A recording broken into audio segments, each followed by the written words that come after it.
Emotional और motivation का मेरा बेस्ट कहानी आज सुनाती हूँ। ध्यान से सुनना, बहुत अच्छा है ये कहानी। अच्छी बात यह है कि आप लोगों का ही ज़िंदगी को लेकर ये कहानी है। चलो फिर स्टार्ट करते हैं। एक मिडिल क्लास फैमिली में 2 बेटा, 1 बेटी और साथ में माँ बाप और दादी रहता है। और ये सब को लेके एक खुशहाल फैमिली है। बड़ा बेटे का नाम दीपक है, छोटा बेटा मनोज, बहन का नाम ज्योति। इन तीनों के पापा के नाम योगेश। योगेश का एक मोबाइल शॉप है और इससे गुजारा हो जाती है पूरा फैमिली का।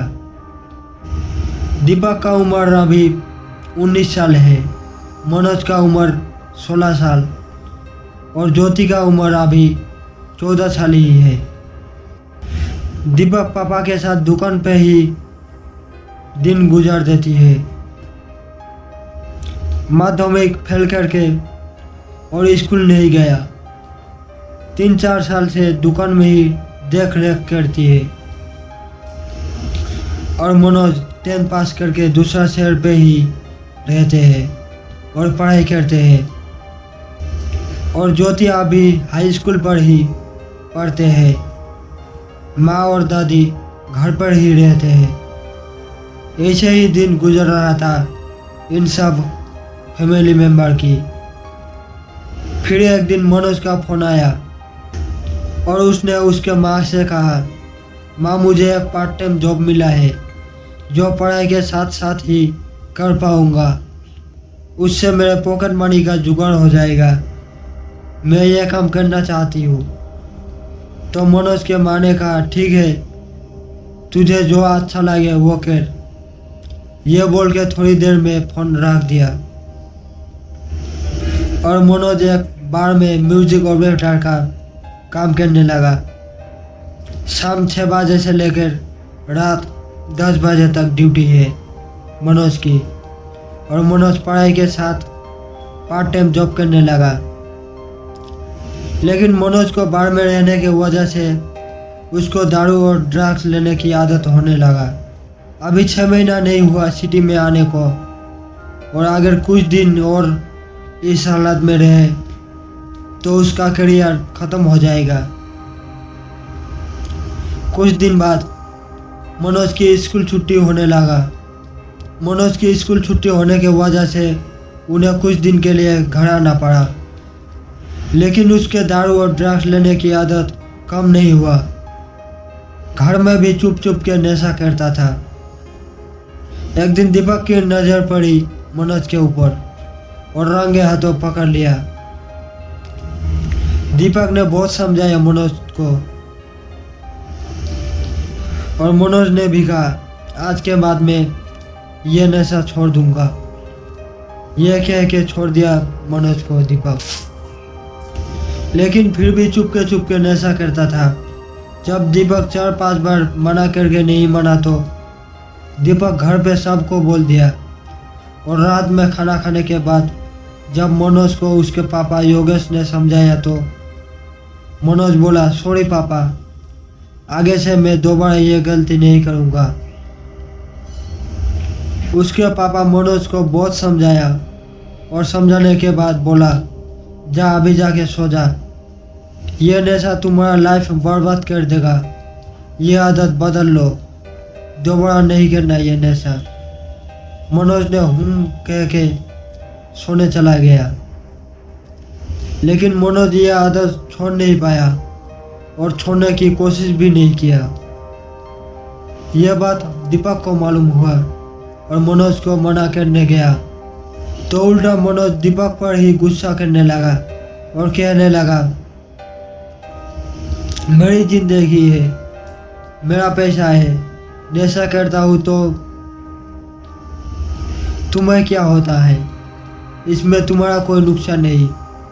मेरा पैसा से मैं नशा करता हूँ, तुम बीच में मत बोलो।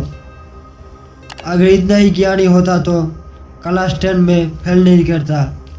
तेरी तरह घर पे मैं पढ़ा नहीं रहता हूँ। है तो एक निकम्मा और समझाने आया मुझे। ये सुनने के बाद दीपक रोते हुए बोला, तू मेरा छोटा भाई है, माना मैं तेरा जैसा पढ़ नहीं पाया, बट मैं इतना भी अनाड़ी नहीं हूँ कि अपने छोटे भाई को समझा नहीं आ सकूँ। तू मुझसे बेशक ज़्यादा पढ़ाई की है, लेकिन मैं बोलता हूँ एक दिन तू बहुत पछताएगा। तब आना इस बड़े भाई के पास। तुझे दुनिया ठुकरा सकता है, लेकिन मैं तुम्हें हमेशा छोटा भाई का हक दूंगा। जब कोई मुश्किल में हो तो अपने बड़े भाई को याद करना। मैं तेरा बड़ा भाई हूँ और तेरा ये अधिकार है कोई प्रॉब्लम हो तो मेरे पास आने का।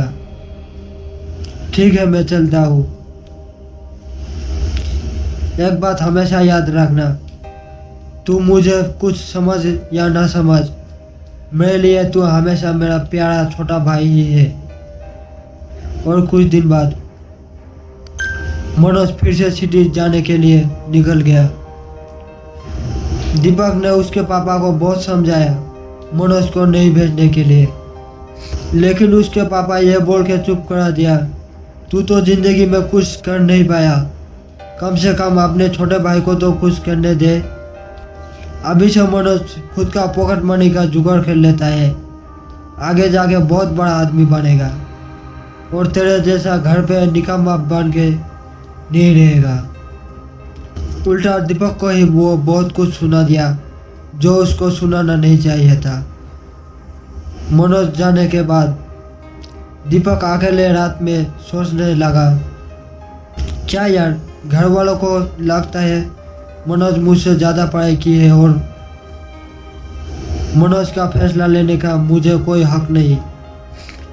आज मालूम हुआ मनोज थोड़ा मुझसे ज़्यादा क्या पढ़ लिया,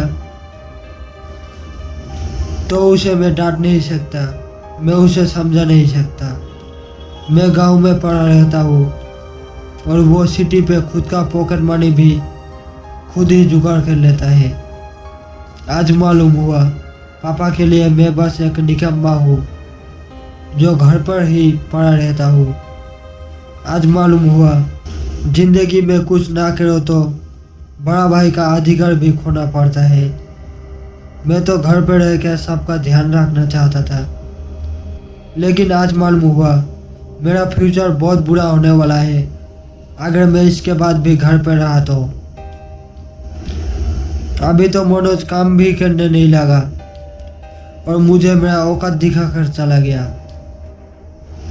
अभी मैं भी घर पे नहीं रहूँगा, निकलूँगा एक बहुत बड़े सफ़र पर अपने मंजिल की तलाश में। अपने मंजिल को तलाश करके हासिल करके ही लौटूंगा। इसके बाद क्या हुआ जानने के लिए कमेंट करना, मैं पार्ट 2 भी अपलोड कर दूंगा। ओके तो यार आज के लिए इतना ही, इसका पार्ट 2 भी अपलोड कर दूंगा। तुम लोग कमेंट करना अगर पार्ट 2 जल्दी चाहते हो तो। इसका पार्ट 2 में बहुत ही इमोशनल है और मोटिवेशन वीडियो है, और आप लोग सपोर्ट करना। अच्छा लगे तो कमेंट कर देना और बुरा लगे तो भी कमेंट कर देना। हमेशा ऐसा कहानी सुनना चाहते हो तो फिर सब्सक्राइब कर देना मेरे चैनल को। मैं कोशिश करूँगा बहुत अच्छा कहानी और ज़िंदगी की बात बोलने का, जो मैं फील करता हूँ वो लिखने को और बोलने का कोशिश करूँगा। ओके भाई, आज के लिए इतना ही, मिलते हैं अगली वीडियो पे।